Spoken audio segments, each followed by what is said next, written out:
that going back in time, killing your past self before he ruins his life, and taking his place would give you a perfect life? The truth is, even if you start over with all your memories intact, it doesn't guarantee a better life. I thought going back 5 years and saving my daughter Nev from drowning was fate giving me a second chance. But in the end, I realized I'd just landed in a different timeline, living the same regret-filled life all over again.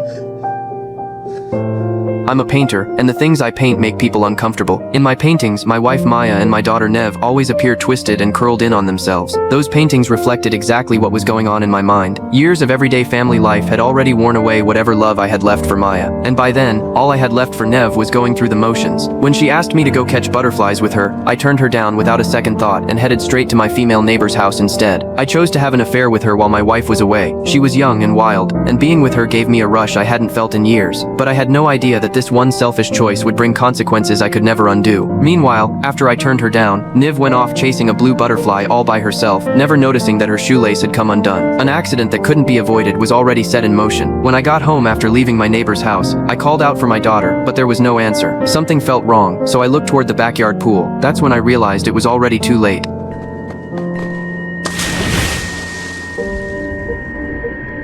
Niv stood motionless at the bottom of the pool like a statue. I tried again and again to pull her out, but I failed every time. When I saw her shoelace wrapped tightly around the pool pump, I completely broke down. 5 years later, I went to see Maya again. By then, she was already my ex-wife. I was drunk out of my mind, and once again her new husband threw me out of the house. For years I'd been living with nothing but guilt and regret. The only way I could find the courage to face Maya was after a few drinks, but when I finally stood in front of her, I couldn't get a single word out. Sag mir, was ich sagen soll. Klingt es so gut für dich? Ich vergebe dir, dass unsere Tochter sterben musste, weil du die Nachbarin gefickt hast. Ist es so richtig?